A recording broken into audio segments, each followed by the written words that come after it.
Laura. It's nice to meet you. Hello, nice to meet you. My name's Emma, and I'm looking forward to getting to know you through these sessions. Before we get started, I just want to learn a little bit more about you. So if you could tell me about yourself. My name is Laura, and I'm 56 years old. I am married, and I have a child. I have a son. He's 13. Mm-hmm.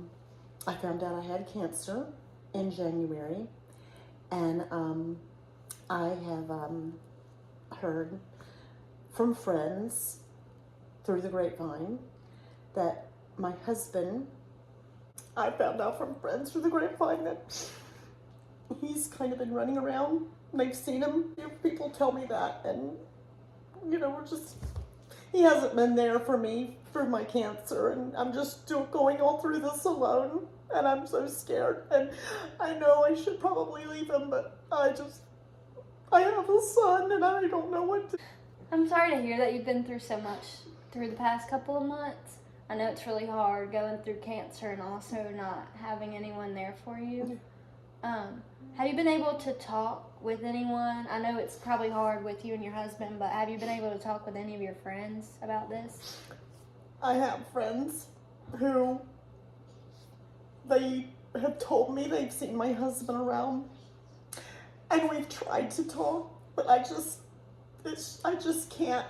I just don't want a lot of people knowing all my personal problems. Mm-hmm. But ever since the cancer, he's just been running around, and I really can't talk to anyone, and I'm afraid that we might.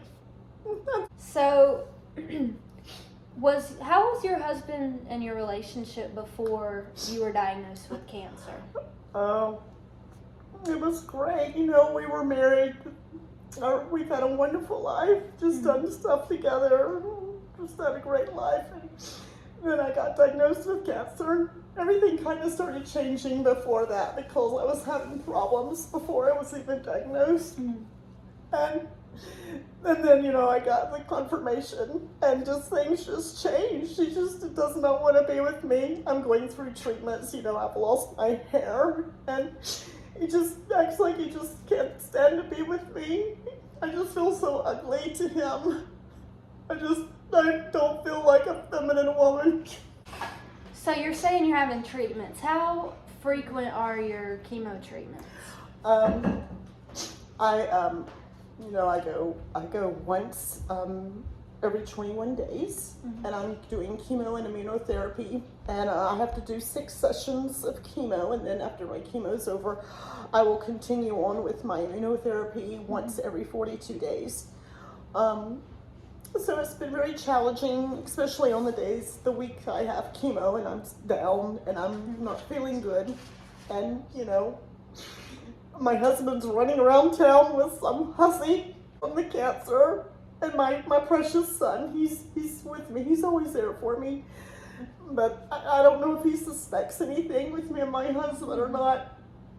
But it's just hard, when I'm sick and I'm down, and my husband's not coming in at night at all, or either he's coming in late, and he doesn't even notice me, and he doesn't look at me, he doesn't hold me like he used to. Are you and your family involved within a church, any local churches within your area that y'all attend? We do. We go. We go every once in a while. We get to church. We try to go every Sunday. And my husband, before the cancer and all, he was going quite regularly with me. And and then I got the cancer, and he still goes sometimes with me, but he's just kind of spaces out. It's like he wants to put on a show. He'll go, but then we'll go home, and he'll leave, and he'll go out, and he'll be gone all day, and I'll be home by myself, and it's just, everything's changed. He goes to work, and sometimes doesn't come home at all, or he comes home late, and he doesn't even, when he comes to the door, he just goes to his room, and doesn't even really say anything to me, and I don't know what to do. I don't want to leave him. Because I don't think I can make it on my own, just me and my son, but I can't continue on like this. I can't, doctor. I'm so It's sorry. okay. I'm I so sorry. I understand that you're emotional going through all of this. Mm. I want to do a practice that sometimes helps my clients to see the positive of things. I understand that you're going through a lot. I understand there's not a lot of positive in your life.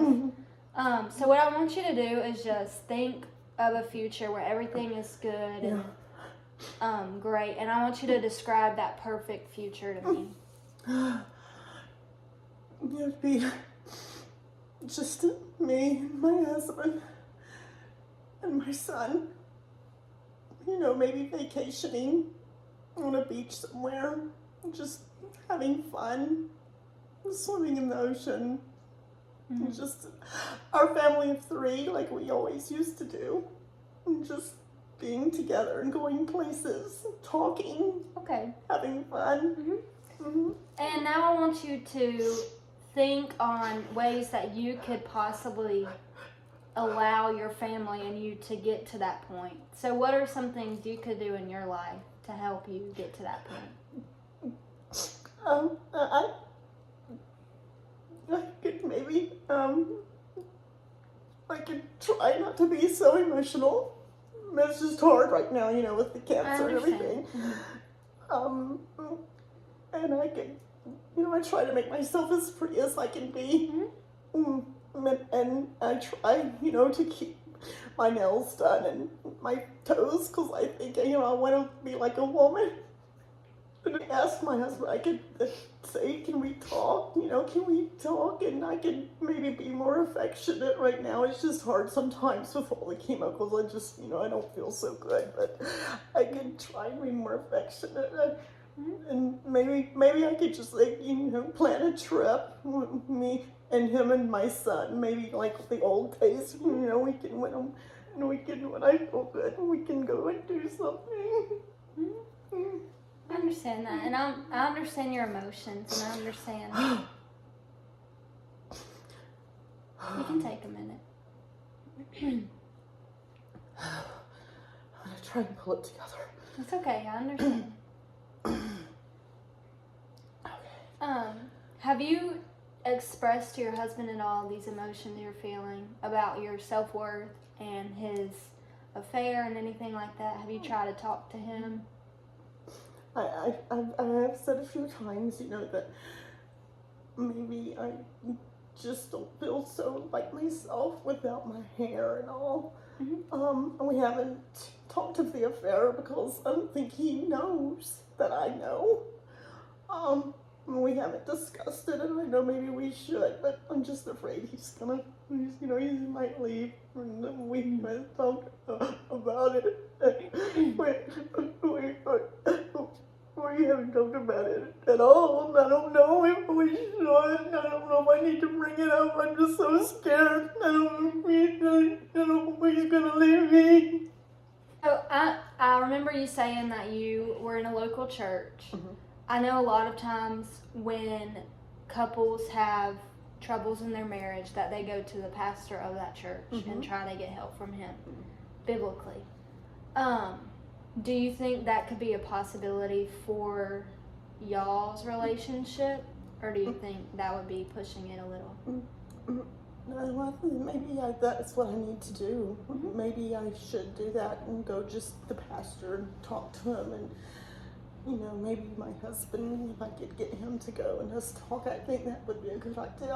I hadn't really thought about it, but I think maybe it's time to do that. And before we end, I just want to give you 2 more tips or kind of challenges for you to think about everything going on in your life. I want you to first, out loud, name some people in your life that you trust, that you can talk to, that are there for you and that help you feel better going through all of this. Okay.